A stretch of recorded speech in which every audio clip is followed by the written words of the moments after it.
మంచి చెప్పాల్సిన పని లేదండి. ఒక దగ్గర నుండి మంచి లాక్కునే శక్తి ఎవరికీ లేదు. ఆంధ్రప్రదేశ్ జగన్మోహన్ రెడ్డి సీఎం కావాలన్నా జగన్మోహన్ రెడ్డిని సీఎం సీట్లో నుండి దించే దమ్ము ఒక వెంకటేశ్వర స్వామికి తప్ప ఎవరికి లేదు మనుషులకు. అట్లనే ప్రభాస్ సూపర్ స్టార్ కావాలన్నా ప్రభాస్ను సూపర్ స్టార్ కాకుండా ఆపే దమ్ము ఎవరికి లేదు వెంకటేశ్వర స్వామి తప్ప. లేదు ఒక హీరోయిన్ విడాకులు తీసుకోవాలన్నా ఆ విడాకులు తీసుకోవాల్సిందే వెంకటేశ్వర స్వామికి తప్ప ఎవరికి లేదు ఆ కుటుంబాన్ని ఆపే శక్తి, ఆ వాళ్ళ విడాకులు తీసుకోకుండా. అంటే భగవంతుడికి తప్ప ఎవరికి ఏ శక్తి లేదు. మంచి జరగబోతే దాన్ని కానీ చెడును ఆపొచ్చు. ఎట్లా ఆపొచ్చు? కనీసం నెత్తిలో పడే రాయిని కాళ్ళ మీద పడేటట్టు చేయొచ్చు. ఒక వ్యక్తి నన్ను కొట్టడానికి వచ్చాడు, వాడు తల మీద కొడదాం అనుకున్నాడు, కాళ్ళ మీద తప్పించి పైనుండే రాయి పడుతుంది తల మీద. నేను చెప్పేదానివల్ల కాళ్ళ మీద పడుతుంది. సో తల మీద పడితే కోమాలకు పోతావు, కాళ్ళ మీద పడితే కట్టుకుంటావు, బతుకుతావు, సేఫ్. నేను చెప్పేది అదే. నేను చేసే ప్రక్రియలు కానీ నేను చేసే పూజలు కానీ మొత్తం మారిపోతాయని నేను చెప్పను. తల మీద పడే రాయి కాళ్ళ మీద పడేటట్టు నేను చేయగలుగుతాను రెమెడీ. నేను చెప్పేది కూడా అదే. మందాలు వాడున్నోడికి చెప్తా, బాబు తాగకనాయన, ఒకవేళ తాగినా అడ్డమైన మందు తాగకుండా మంచి మందు తాగురా నాయన, ఒక ఎన్ఎస్సి కోనాక్ తాగురా నాయన. ఎన్ఎస్సి కోనాక్ అనేది ఒళ్ళు మంచి చేసే బ్రాండ్, అంటే హెల్త్ మంచి చేసే బ్రాండ్ కూడా తాగుతుంటారా?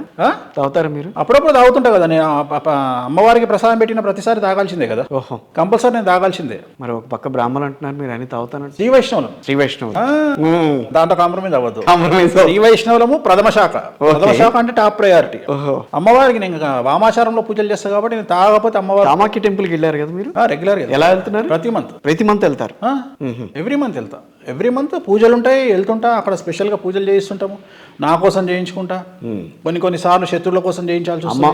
శత్రువుల కోసం? మా శత్రువులు ఉంటారు కదా, తెలియని గుప్త శత్రువులు ఉంటారు కదా. సో గుప్త శత్రువుల మీద విజయం కోసం చేస్తుంటాం కదా, పూజలు చేస్తుంటాం కదా. ఆవిడని చూడటమే చాలా కష్టం అని అంటారు. అదే అందుకనే చెప్తున్నా నేను. ఆమె కొన్ని కంపల్సరీ ఉండాల్సిందే. అవును, మందు కంపల్సరీ ఆవిడికి, నాన్ వెజ్ కంపల్సరీ. అవి లేకుండా నేను పూజ చేస్తా అంటే రివర్స్ అయిపోతుంది. కంపల్సరీ రివర్స్ చేస్తుంది ఆమె. అందుకని ఆ మందు నాన్ వెజ్ దూరంగా పెట్టి చేయలేము ఆమెకు పూజ. కంపల్సరీ నాన్ వెజ్ ఉండాల్సిందే, మందు ఉండాల్సిందే. కాకపోతే ఇవి ఈ నిజాలు అందరు పంతులు చెప్పరు. వాళ్ళు కూడా అవే పూజలు చేస్తారు కానీ బయటికి చెప్పుకోలేరు, నాలాగా ధైర్యంగా చెప్పుకోలేరు. అవునా? ఎవరు వెళ్ళినా కూడా అది ఎవరు వెళ్ళినా అది కంపల్సరీ కదా. ఇప్పుడు తిరుపతి వెళ్ళి వెంకటేశ్వర దర్శనం చేసుకోకుండా వస్తే ఎట్లుంటుందో, అక్కడికి పోయి మందు తాగకుండా తినకుండా వస్తే అట్లనే పూజలలోనే అవి ఉంటాయి. పూజలలో అవి లేకుండా పూజలు చేయరు. సో కంపల్సరీ అవి. 2024 ఇంకా ఏపీ ఎన్నికలు రావాల్సిన అవసరం ఉంది ఇంకా. సో ఏపీలో పరిస్థితులు చాలా అటు ఇటుగా నడుస్తున్నాయని అంటున్నారు. మీ ప్రెడిక్షన్ ఏంటి ఆ విషయంలో? అటు ఇటుగానే క్వశ్చన్ కరెక్ట్గా వేయండి, నేను కరెక్ట్ ఆన్సర్ ఇస్తాను. అంతేనా? ఏమో ప్రస్తుతం ఉన్న గవర్నమెంట్ మీద ప్రభుత్వ వ్యతిరేకత చాలా ఉంది, అది అధికారంలోకి వచ్చే అవకాశం లేదన్నట్టుగా మాట్లాడుతున్నారు. ఏమో నాకు ఈ సోషల్ మీడియా వాటిని నాకు అంత పెద్ద అవగాహన లేదు సోషల్ మీడియా గురించి. ఎందుకంటే ఇప్పుడు బర్రెలక్కను మన తెలంగాణలో ట్రెండ్ చేసిర్రు. సోషల్ మీడియా ఇన్ఫ్లుయెన్స్ కరెక్ట్గా ఉన్నది అంటే బర్రెలక్క ఎమ్మెల్యే కావాలి కదా, ఆమె ఓడిపోయింది. సో నిజంగానే social media influence, social media trolls నిజంగా వర్కౌట్ అవుతాయి అనుకుంటే బర్రెలక్క గెలవాలి. సో గెలవలేదు. అంటే సోషల్ మీడియా ఎంజాయ్మెంట్కు తప్ప ఇన్ఫ్లుయెన్స్కు వాస్తవాలు జరగవని చెప్తున్నా. అంటే ఒక వ్యక్తిని దింపడానికి ఎక్కించడానికి పనికిరాదు, పబ్లిసిటీకి పనికొస్తుంది social media. Only social media పబ్లిసిటీగా పనికొస్తుంది. తెలియని వ్యక్తిని మనకు పరిచయం చేస్తుంది. కచ్చాబాదం లాగా. సరేలేండి, కచ్చాబాదం పాడవాయండి కదా, అట్లా మనకు పరిచయం చేస్తుంది తప్ప అతన్ని ఫైనాన్షియల్గా ఎదిగేటట్టు చేయదు. సో ఇప్పుడు బర్రెలక్క ఎట్లయితే సమాజానికి తెలిసిందో అంతవరకే తెలుస్తుంది తప్ప సోషల్ మీడియా అంతే చేయగలుగుతుంది తప్ప ఒక వ్యక్తిని సీట్లో కూర్చోబెట్టలేదు. అట్లనే జగన్మోహన్ రెడ్డిని దించే పరిస్థితి న్యాచురల్గా లేదు, అంటే జాతకపరంగా లేదు. మళ్ళీ నేను ఆయన పథకాలు, జనాలు, టాపిక్, రోడ్లు ఇవి నేను పోను. నాకు తెలిసింది జగన్మోహన్ రెడ్డిది ఆరుద్ర నక్షత్రం, మిథున రాశి. ఆయనకు భాగ్యస్థానంలో ప్రజెంట్ గురువు ఉన్నాడు. రాజయోగ స్థానంలో రాజ్యాధికారాన్ని ఇచ్చే స్థానంలో రాహు ఉన్నాడు. ఈ రెండే నేను నమ్ముతా, మిగిలిన విషయాలు నేను నమ్మను. అంత పరిస్థితి చంద్రబాబుకి లేదా? అంత పరిస్థితి చంద్రబాబు నాయుడు అష్టమ శనిలో ఉన్నాడు. ఆల్రెడీ జైలుకు పోతాడని చెప్పిన వీడియోలు ఇప్పుడు ట్రెండింగ్ లో ఉన్నాయి. మళ్ళీ మీకు తీసి చూపిమంటే చూపిస్తా. మళ్ళీ వెళ్తాడు జైల్లోకి? ఇప్పుడు నేను ఇంతకుముందు మొన్న చెప్పింది. సో ఇప్పుడు అక్కడ చూస్తేనైతే రాజయోగం కనిపిస్తలేదు, ఆయన అష్టమ శనిలో ఉన్నారు. కేసీఆర్ జాతకం అయింది ఒకటే, ఇప్పుడు కొత్తగా చెప్పేది అయితే ఏం లేదు. ఇది పరిస్థితి. సో 2024లో ఆంధ్రప్రదేశ్లో వైఎస్ జగన్మోహన్ రెడ్డి ప్రభుత్వం రాబోతోంది. జగన్మోహన్ రెడ్డి ముఖ్యమంత్రి ఆంధ్రప్రదేశ్ రాష్ట్రంలో. అంతే. సఖ్యత ఎట్లా ఉంటుంది రెండు తెలుగు రాష్ట్రాలకి? సూపర్గా ఉంటుంది. అసలు రేవంత్ రెడ్డి గారు ఉంది ఇక్కడ ఎవ్వరని ఉండనియండి, ఈ కొట్టుకునే పరిస్థితి లేదు ఇక మీదట. హ్యాపీగా కలిసి ఉంటాయి. నాగార్జున సాగర్ దగ్గర ఏదో జరగబోతోందని అది ఎలక్షన్ అది రిజల్ట్ ముందు రోజు ఎలక్షన్ ముందు రోజు వదిలిపెట్టండి. అది జరిగినాయి, అది ఎందుకు జరిగింది ఏంది అందరికి తెలుసు. అసలు ఏమీ జరగదు, హ్యాపీగా ఎవరి జీవితాన్ని వాళ్ళు ఎంజాయ్ చేస్తారు. 175 వస్తాయా ఏపీ? 175 ఎందుకు వస్తాయి? తప్పది. అంటే దాంట్లో రకరకాలు ఉంటాయి, చాలా చకాల ఈక్వేషన్. 175 అయితే రావు, 175 రావు. ఇప్పుడు ఉన్నదానికంటే తక్కువ వస్తాయి. ఉన్నవాళ్ళు ఎవరైతే సిట్టింగ్ ఉన్నారో వాళ్ళందరూ వాళ్ళకి ఆ స్థానాలు 30 నుండి 40 మందిని షఫ్లింగ్ అవుతుంది. అంటే అందరిని పీకేస్తారని అర్థం కాదు. అక్కడ ఓవరాల్గా ఒక 7 నుండి 9 మందిని టోటల్గా తీసేసే అవకాశం ఉంది. ఎమ్మెల్యే క్యాండిడేట్లను 7 నుండి 9 మందిని, రైట్. దాంట్లో ఒక మినిస్టర్ కూడా ఉండే అవకాశం ఉంది. బట్ మిగిలిన వాళ్ళని ఏంటంటే కొంతమందిని టోటల్గా తీసే అవకాశం ఉంది, రైట్. ఇప్పుడు గుంటూరు వెస్ట్ మద్దాలగిరి గారిని తీసేసారు, అట్లనే ఇంకొక సీట్ తీసేసారు, అట్లా 2 సీట్లు తీసేసారు, ఇంకొక 5 తీసేసే అవకాశం ఉంటుంది. మిగిలిన వాళ్ళని షఫ్లింగ్ చేసే అవకాశం ఉంటుంది, ఒకళ్ళ దగ్గర నుండి ఇంకొకళ్ళ దగ్గర. ఇవన్నీ జాతక పరంగా మీకు తెలుస్తున్నవా లేకపోతే ఎట్లా అండి? నేను జాతక పరంగా తెలుస్తున్నాయి మొత్తం.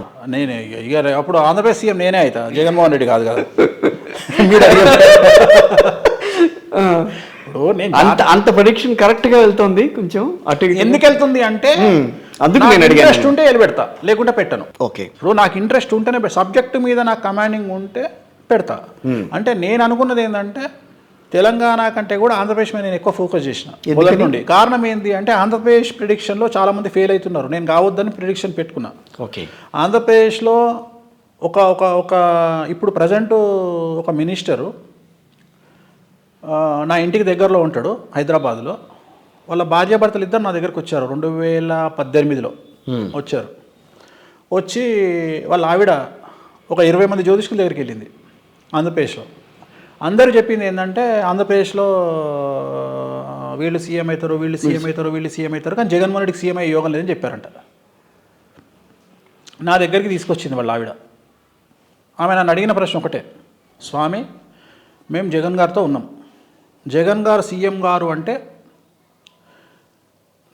మా ఆయన పొలిటికల్ నుండి కెరియర్ నుండి 0 వెనుకకు వచ్చేస్తాం, వచ్చి మా వ్యాపారాలు ఏవో మేము చూసుకుంటాం, మేము మళ్ళీ అడుగుపెట్టాం పొలిటికల్ వైపు. ఇప్పటికీ 20 మంది జ్యోతిష్కుల దగ్గరికి వెళ్ళినాం ఆంధ్రప్రదేశ్లో, ఒక్కళ్ళు కూడా జగన్ గెలుస్తాడు అని చెప్పట్లా. మీరేం చెప్తారో చెప్పండి. నేను ఈయన జాతకం చూసి, జగన్ జాతకం ఆల్రెడీ నాకు తెలుసు కాబట్టి, నా కోసం ఈ ఒక్కసారి ఓపిక బట్టి పార్టీలో ఉండండి. నా కోసం జగన్ గారు ఓడిపోతే నేను జాతకం వదిలేస్తా. 2019లో నేను జ్యోతిషం వదిలేస్తా, మళ్ళీ నా ముఖం మీకు చూపించను. నా కోసం మీరు ఈసారి పార్టీలో ఉండండి, మీ లైఫే టర్న్ అవుతుంది. పెద్ద కింగ్ మేకర్ ఆయన, పెద్ద కింగ్ మేకర్. ఏది ఆంధ్రప్రదేశ్ రాష్ట్ర రాజకీయాల్లో జగన్ తర్వాత ఒక మంచి స్థానంలో ఉన్న వ్యక్తి. పేర్లు చెప్పొద్దు కాబట్టి చెప్పట్లా. నేను బ్రతిమలాడినా. వాళ్ళ ఆవిడ ఒకటే మాట చెప్పింది, బ్లైండ్గా నమ్ముతున్న గురుగారు మిమ్మల్ని, మీ మాట మీద మేము పార్టీలో ఉంటున్నాము, ఈసారి కంటెస్ట్ చేస్తున్నాము. గెలిచాడు, మినిస్టర్ అయ్యాడు. ఇలాంటి మాటలే చాలా మందికి మిగతా జ్యోతిషులకి కొంచెం కోపం తెప్పిస్తున్నాయి. నేనేం అనట్లా, నేను వాళ్ళ పేర్లు కూడా చెప్పను. నేను ఇంకోటి నేనేది కాదు, మీరంత కరాఖండిగా చెప్తున్నారు.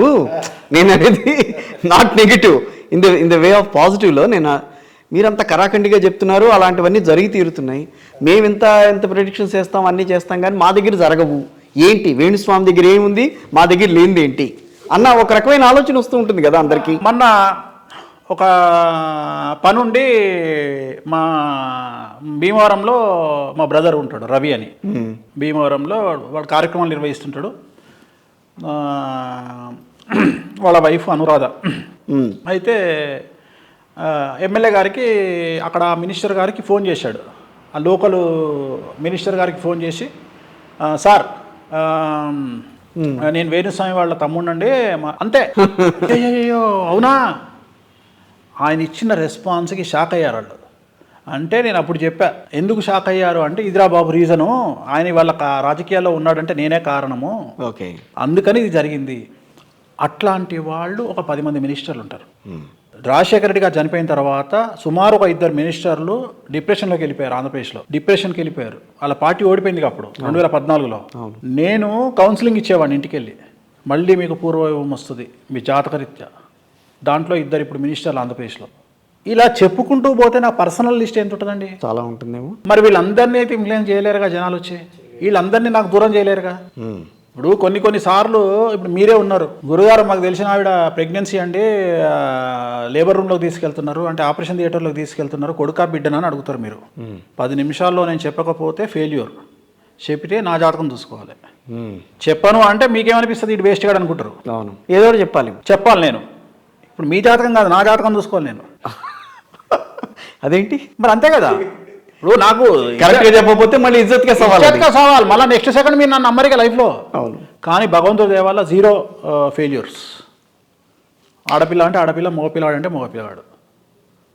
ఇలాంటి నేను ఎందుకు ఇవి కూడా ఎగ్జాంపుల్ చెప్తున్నా అంటే ఇది నా సక్సెస్ రేటు.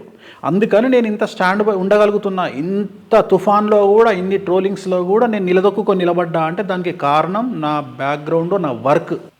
ఇంత హార్డ్ వర్క్ చేసినా కాబట్టి నిలబడ్డా, ఏదో ఆషామాషి వ్యవహారం కాదు ఇది. గురుజీ, ఏపీ రాజకీయాలు చాలా ఆసక్తికరంగా సాగుతున్నాయని అని అంటున్నారు. ఏం ఆసక్తికరంగా ఏం లేదు, ఆసక్తికరంగా ఏం ఉండదు, రెగ్యులర్గా ఉంటుంది. ప్రతిపక్షం ఏం కనిపించదా? అట్లా కాదు నేను అనేది, రెగ్యులర్గా ఉంటుంది, రెగ్యులర్ ఎలక్షన్ ఉంటుంది, రిజల్ట్ రెగ్యులర్గా వస్తుంది. దాంట్లో పెద్ద ఆసక్తిగా అంటే మనం అబ్నార్మల్గా ఆలోచిస్తే రిజల్ట్ వేరే రకంగా వస్తుంది. ఇప్పుడు ఆకాశం నుండి నీళ్లు, రెగ్యులర్ నీళ్ళే పడతాయి తప్ప రక్తం పడుతుందని ఎక్స్పెక్ట్ చేసేటోనికి మనం ఏం చెప్తాం. సో నార్మల్గానే ఉంటుంది, అంత గొప్పగా ఏమి. ఆలోచించి చెప్పండి, రేపు మళ్ళీ మీ మీద ట్రోలింగ్ అదే చేస్తారు. సహజం అది, అదేం లేదు పెద్ద గొప్పగా. నాకు తెలిసి అయితే గొప్పగా ఏమి ఉండదు. జనసేన పవన్ కళ్యాణ్ జాతకరీత్యా కానీ, చంద్రబాబు నాయుడు జాతకరీత్యా కానీ, లోకేష్ బాబు జాతకరీత్యా కానీ పెద్ద చెప్పుకోదగ్గ మార్పులు ఏం కనిపిస్తుంది. ఇద్దరు కలిస్తే బాగా ఎఫెక్ట్ ఉంటుందని. ఎఫెక్ట్ ఉంటుంది, బట్ జగన్ ఆపేంత ఎఫెక్ట్ ఉండదు. అంటే జగన్ ఓటమి పాలు చేసేంత ఎఫెక్ట్ ఉండదు. మార్చి వరకు ఏదో వైఎస్ జగన్మోహన్ రెడ్డి గారికి బాగోలేదని అన్నారు, నిజమేనా అది? మార్చి వరకు, మే 1 వరకు బాగుంది. మే 1 వరకే బాగుందా? మే 1 వరకు బాగుంది. ఓకే, ఎలక్షన్ మే తర్వాత వస్తే జగన్మోహన్ రెడ్డి గారి కష్టం. కానీ మే 1 వరకు ఆయనకు గురుబలం ఉంది. ఇప్పుడు ప్రజెంట్ గురువు ఆయనకు ఏకాదశంలో ఉన్నాడు, ప్లస్ రాహు దశమంలో ఉన్నాడు. రాహు రాజ్యాధికారాన్ని ఇచ్చే ప్లేస్లో ఉన్నాడు, అధికారాన్ని ఇస్తాడు. సో మంచి ప్లేస్లో ఉన్నాడు. సో కాబట్టి ఏం ప్రాబ్లం ఏం లేదు. ఇక్కడ చాలామంది వ్యక్తిగతమైనటువంటి అంశాలు, నాకేదో జగన్మోహన్ నాకు చుట్టమా లేకుంటే నాకు సడ్డమా, ఏదో ఇప్పుడు ఈసారి ఈయన వస్తాడు, రేపు ఇంకెవడో వస్తాడు. ఇంకోటి విచిత్రమైన విషయాలు జనాలు ట్రోల్ చేస్తున్నారు. కొంతమంది మొన్న చెప్తున్నారు, మీరు పోయినసారి అట్లా చెప్పి ఇప్పుడు ఇట్లా. అరే బాబు, శని 2.5 సంవత్సరాలకు ఒకసారి మారుతాడు, రాహు 18 నెలలకు ఒకసారి మారుతాడు, చంద్రుడు రోజు మారుతాడు, రవి నెలకు మారుతాడు. ఇట్లా ప్రతిదీ ఉంటుంది, లెక్క ఉంటుంది. సో మేము చెప్పేది జాతకాన్ని బేస్ చేసుకుని ఉంటుంది తప్ప వ్యక్తిగతమైనటువంటి అంశాలు నాకేం అవసరం ఉంది. జగన్మోహన్ రెడ్డి నాకేమైనా మంత్రి పదవి ఇస్తాడా, లేకపోతే నాకేమైనా పైసలు ఇస్తాడా, లేకపోతే నాకేమైనా పదవి ఇస్తాడా, ఎందుకు చెప్తాం. అట్లనే ఇక్కడ కూడా కాంగ్రెస్ పార్టీ పుంజుకుంటుంది, రేవంత్ రెడ్డి సీఎం అవుతాడు అంటే దాని అర్థం ఏంది? జాతకంలో ఉండి నేను సక్సెస్ కావాలని కోరుకుంటా, కానీ వేరేటువంటి సక్సెస్ మీద నేను ఎందుకు బ్రతుకుతా? వాళ్ళ సక్సెస్లో నా సక్సెస్ ఎత్తుక్కుంటా. నేను చెప్పింది జరిగితే అదే నా సక్సెస్. ఏపీలో మంత్రులంతా మళ్ళీ గెలుస్తారా? అది ఇండివిజువల్గా ప్రాబ్లం అవుతుంది. ఇప్పుడు మంత్రులందరూ గెలుస్తారా అనేది, ఇప్పుడు కొంతమందికి, ఇప్పుడు ఉదాహరణ ఆంధ్రప్రదేశ్లో ఒక లేడీ మంత్రికి టికెట్ రాకపోవచ్చు, అంటే ఆమె కాంట్రవర్సీ అయ్యేటువంటి అంశం ఉంది. తిరుపతి విషయంలో కానీ, ఇతరత్ర విషయంలో కానీ, వెంకటేశ్వర స్వామి సన్నిధి విషయంలో కానీ ఒక మహిళా మంత్రికి చెడ్డ పేరు వచ్చే అవకాశం ఉంది ఆంధ్రప్రదేశ్లో. ఓకే, ప్లస్ ఆమెకు రేపు టికెట్ రాకపోవచ్చు, రాదని నేను అనుకుంటున్నా. ఎట్ ది సేమ్ టైం ఆమె గెలవకపోవచ్చు టికెట్ ఇచ్చినా కానీ, ప్రత్యేకించి ఆమె స్థానంలో. ఎట్ ది సేమ్ టైం ఆమె మినిస్ట్రీ రాదు. ఇవన్నీ ఒకటే లైన్, వన్ బై వన్ ఒక లైన్లో వచ్చేస్తాయి. సో అట్లా. సో మిగతా మినిస్టర్ల సంగతి వేరు, ఎందుకంటే అందరికీ ఆల్మోస్ట్ ఆల్, నాకు తెలిసిన మినిస్టర్లందరికీ ఆల్మోస్ట్ ఆల్ టికెట్లు వస్తాయి. బట్ ఒక 3 మినిస్టర్లకు నాకు తెలిసి వాళ్ళ పిల్లలకి ఇచ్చే అవకాశం ఉంది, ఈసారి కొడుకులకు ఇచ్చే అవకాశం ఉంది. అందువల్ల ఆ మినిస్టర్లు మనకు వాళ్ళు వెళ్ళిపోయినట్టే, ఆ జనరేషన్ వెళ్ళిపోయినట్టే. అంటే ప్రాధాన్యత అయితే దక్కే అవకాశం ఉంటుంది అనుకోవచ్చు. యువతకు దక్కుతుంది, బీసీ, ఎస్సీ, ఎస్టీ, మైనార్టీలకు దక్కుతుంది ఈసారి ఆంధ్రప్రదేశ్లో. సో ఇది 40 సీట్లు మారుతాయా? 30 నుండి 40 మారుతాయి. షఫ్లింగ్ అవుతుంది, షఫ్లింగ్ అవుతుంది. అంటే ఉదాహరణ, ఒక వ్యక్తి ఇంకో వ్యక్తికి ట్రాన్స్ఫర్ లాగా, ఇప్పుడు తెలుగుదేశం వాళ్ళు విమర్శించినట్టు ట్రాన్స్ఫర్స్ అవుతాయి. ఇప్పుడు ఉదాహరణ, చిలకలూరుపేట నుండి విడుదల రజని గుంటూరు వెస్ట్కి వచ్చింది, గిరిగారి ప్లేస్లో, మద్దాలగిరి ప్లేస్లో. అట్లా కొన్ని షఫ్లింగ్ ఉంటాయి. ఇప్పుడు మన పిడుగురాల నుండి చిలకలూరుపేటకి వెళ్ళే అవకాశం ఉంటుంది. అట్లా కొన్ని షఫ్లింగ్స్ ఉంటాయి, చాలా షఫ్లింగ్స్ ఉంటాయి. అమలాపురంలో కూడా కొన్ని షఫ్లింగ్స్ ఉంటాయి, మండపేట, రామచంద్రాపురం. సో ఇట్లా చాలా ప్లేస్లలో ఓవరాల్గా ఒక 30 నుండి 35 వరకు షఫ్లింగ్స్ ఉంటాయి. తీసేస్తారని నేను చెప్పట్లా, షఫ్లింగ్స్ ఉంటాయి అంతే. అంటే ఎవరైతే బాగా ప్రాచుర్యం పొందారో మంత్రులుగా వాళ్ళకందరికీ మంచి లేదండి. ఆయన లెక్క ప్రకారము 3 సర్వేలలో ఎవరికైతే 100 మార్కులు వస్తాయో వాళ్ళు అక్కడనే ఉంటారు. 75 మార్కులు వచ్చిన వాళ్ళు షఫిల్ అవుతారు. 50 మార్కులు వచ్చిన వాళ్ళు ఇంటికి పోతారు. అదేంటి మీరు సర్వేల గురించి అంటున్నారు? సర్వేలను అసలు ఆయన నంబర్ అని చెప్పి కొంతమంది మాట్లాడతారు. ఎవరు? ఆయన చేయించుకున్న సర్వే, మంది చేసింది కాదు, ఆయన సొంత సర్వేల గురించి మాట్లాడుతున్నారు. సో ఇది జనరల్ ప్రిడిక్షన్ అవుతుంది, అంటే ఇది ఆస్ట్రాలజీ అవ్వదు. జనరలైజ్ వరకు జ్యోతిష్య పరంగా జగన్మోహన్ రెడ్డి గారికి విజయ అవకాశాలు ఉన్నాయి. ఆయన గురించి అయితే మీరు చెప్పగలరు గట్టిగా, కానీ మిగతా విషయాలు మాత్రం జనరలైజ్ గా చెప్పుకుంటారు. ప్రతి విషయం తీసుకోవాల్సి వస్తుంది. ఆ విషయం మనం క్లారిటీగా ఉండాలి. నేను ఎమ్మెల్యే విషయం సపరేట్ జాతకము, ఎంపీ విషయం జాతకం అట్లా తీసుకోవాల్సి వస్తుంది. బట్ నేను అందుకని ఎంపీ స్థానాలు నిలబెట్టుకుంటారా మొత్తం? అదే ముందు ఎంపీ స్థానాలు ఇప్పుడు ఉన్నాయితే నిలబడతాయి. ఓకే, ఇప్పుడు ఉన్నాయి నిలబడతాయి. అయితే ఒకటి పెరగవచ్చు, తగ్గొచ్చు. ఇప్పుడు ఉన్నది కాకుండా ఒకటి తగ్గే అవకాశం ఉంది, లేదా పెరిగే అవకాశం ఉంది. కేంద్రంలో కీలక పాత్ర పోషించే అవకాశం 24లో ఉంటుంది. ఆంధ్రప్రదేశ్ అంటే అది మళ్ళీ సెంట్రల్ గురించి మాట్లాడుకోవాల్సి వస్తుంది. ఎందుకంటే అది నాకు తెలిసి లింకప్ అయ్యే ఉంది. బట్ జగన్మోహన్ రెడ్డి గారికి ఉన్నటువంటి కొద్దిగా తగ్గే అవకాశం ఉంది సెంట్రల్లో ఇన్ఫ్లుయెన్స్. ఎందుకంటే ఒకటికి గురువు మారుతున్నాడు కదా. ఇప్పుడు ఫస్ట్ టర్మ్ అయిపోతుంది, సెకండ్ టర్మ్ కూడా ఆయన ముఖ్యమంత్రి అవుతారని అంటున్నారు. ఆయన అది ఇంకా చాలా మీరు చెప్పగలరా ఆ మాట? మే తర్వాత ఆయన ప్రమాణ స్వీకారం అయిపోయినాక వారం తర్వాత మీకు ఇంటర్వ్యూ ఇస్తా. అప్పుడు చాలా సంచలనాలు చెప్తా, చాలా మందికి లాగులు తడుస్తాయి, ఎట్ ది సేమ్ టైము బల్బులు వలిగిపోతాయి. చాలా అంటే సంచలనాలు ఉంటాయి, కళ్ళు గుడ్లు వలిగిపోవాలి. చాలా సంచలనాలు మీతో మాట్లాడతా. జగన్మోహన్ రెడ్డి గారు గెలిచిన తర్వాత లేదా ఆంధ్రప్రదేశ్ ఎలక్షన్లో నేను తట్టుకోగలనా మీరు చెప్పినవి? నాకు తెలియదు, మీరు వాటర్ బాటిల్ పెట్టుకొని కూర్చోవాలి. నేను మామూలుగా ఇంత గొప్పగా ఇట్లా చెప్పాను అసలు. నేను నార్మల్గా చెప్తేనే సంచలనము, అవన్నీ సంచలనాలే. ఇక చాలా మాట్లాడేది ఉంది. ఫిబ్రవరి మార్చిలో ఒకటి జరుగుతుంది సంచలనం అన్నారు, ఆ తర్వాత మేలో ఉంటుంది. మేలో ఒకటి జరుగుతుంది అన్న. 2 సార్లు రావాలి అయితే మీ దగ్గరికి. నేను ఒకసారి చాలు మేలో. ఫిబ్రవరిది కూడా మేలో మాట్లాడదాం. ఫిబ్రవరిది కూడా మేలో చెప్పేస్తారు, కలిపి మాట్లాడదాం. అప్పటికే మీకు తెలిసిపోతుంది, మీకు సంచలనం అయిపోతుంది కదా. అంటే గవర్నమెంట్ కి ఇబ్బందికరమైన సంచలనం అది కాదు. బయట జనాల గవర్నమెంట్ ఒకటి, బయట జనాలది ఒకటి. ఇప్పుడు మళ్ళీ మనం ఇంకా చెప్పుకునేవి ఉన్నాయి. ఇప్పుడు ఉగాది విశేషాలలో చాలా మాట్లాడతాం మీతో. ఇంకా బ్లాస్టింగ్ చాలా ఉన్నాయి. ఇప్పుడు మీరు ఇంకా జగన్మోహన్ రెడ్డి గారి గురించే చెప్పగలరు. మిగతా ప్రతిపక్షంలో పవన్ కళ్యాణ్ని బాగా పైకి తీసుకురావాలని చెప్పి ప్రయత్నం జరుగుతోంది, ఆయన సీఎం అవ్వాలన్న ప్రయత్నం జరుగుతోంది. లోకేష్ చెప్పేసిండు కదా, దీనికి నేను జ్యోతిష్యం చెప్పడం వేస్ట్. ఇప్పుడు నేను జ్యోతిష్యం చెప్పడం వేస్ట్. లోకేష్ బాబు గారు చెప్పారు ఆల్రెడీ, చంద్రబాబు నాయుడు గారే సీఎం అండి, పవన్ కళ్యాణ్ కు సీఎం ఇయ్యము అని చెప్పాము. మరి వాళ్ళు విన్నారో లేదో నాకు తెలియదు. పవన్ ఇప్పుడు పీకే వచ్చిన తర్వాత కొంచెం పరిణామాలన్నా మా వైపే ఉన్నాయని చెప్పి మాట్లాడుతున్నారు. లేదు, ఆల్రెడీ ఒక పీకే వెళ్ళిపోయాడు. పవన్ కళ్యాణ్ గారు ఒక్కరే ఉన్నారు. ఈ పీకే రాత్రి వచ్చి మార్నింగ్ వెళ్ళిపోయాడు. ఏం లేదా? ఏం లేదు, వాళ్ళతో కలిసి పెడితే వస్తుంది, పీకేతో కలిసి వెళ్తే వస్తుంది అని చెప్పి మాట్లాడుకున్నారు బాగా. ఇప్పుడు ఒకళ్ళు చెప్పినంత మాత్రాన, ఒకళ్ళు ఏదో చేసినంత మాత్రాన జాతకాలు మారితే చాలా ఈజీగా ఉండేది. మనం ఎప్పుడు కానీ మనం శత్రువుని గెలవాలంటే 12% మన ధైర్యం ఉండాలి, 88% భగవంతుడి కృప ఉండాలి. ప్రశాంత్ కిషోర్కి స్టామినా ఉందని అంటారా? అసలు అంతా లేదు. ఫస్ట్ ఆయన జాతకం బాగాలేదు, అది గుర్తించాలి. ప్రశాంత్ కిషోర్ జాతకం బాగలేదు. బీహార్ రాజకీయాల్లో చక్రం తిప్పుతానని చెప్పి అంటున్నాడు ఆయన. తిరుగుతుందా లేదా అప్పుడు చూద్దాం. ఆయన జాతకం బాగాలేదు, కన్యారాశికి బాగాలేదు. ఆంధ్రప్రదేశ్ స్థితిగతులు బాగుంటాయా రాబోయే రోజుల్లో? ఇప్పుడు మనం ఎంత బాగుందన్నా కొంతమంది మాట్లాడేది 2+2 = 5, కొంతమంది 2+2 = 4.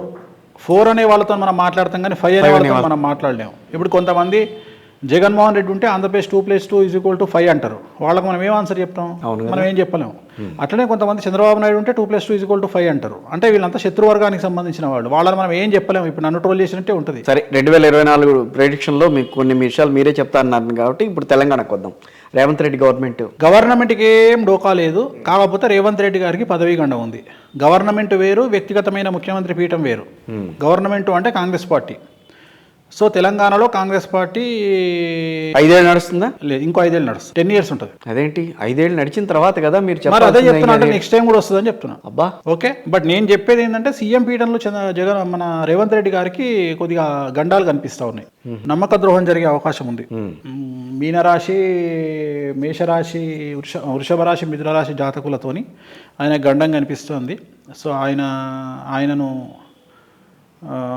పదవీచ్యుతుడు అయ్యేటువంటి అవకాశం ఉంది. ఆయన దింపేస్తారా? ఆయన దిగిపోతాడా? అదే సార్, ఆయన దిగినా దింపినా ఏదైనా ఒకటే కదా రిజల్ట్. అంతేలేండి. సో ఏదో ఒకటి జరిగే అవకాశం ఉంది. దింపొచ్చు, ఆయన దిగొచ్చు. నెక్స్ట్ పదవీ గండం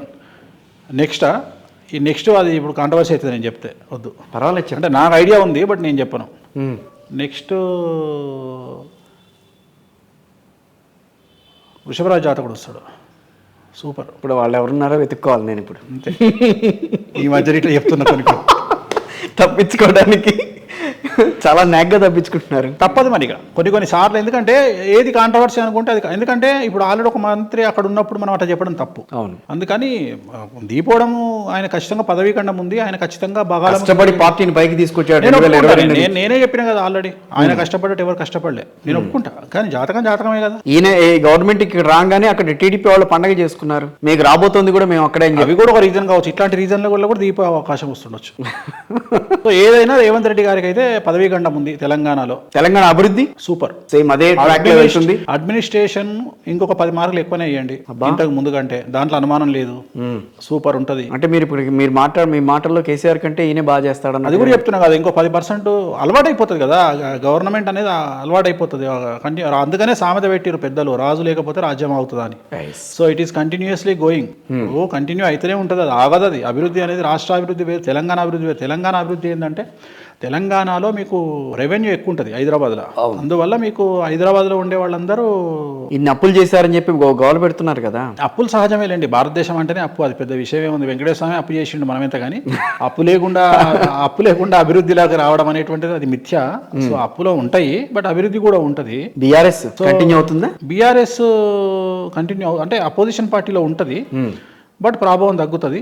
కొంతమంది ఏప్రిల్ మే తర్వాత బీఆర్ఎస్ నుండి కొంతమంది జంపింగ్ జపాంగులు కాంగ్రెస్లోకి వచ్చే అవకాశం ఉంది. నేను మాట్లాడేది రేపు ఏప్రిల్ తర్వాత, ఏప్రిల్ 25 గురువు మారుతాడు.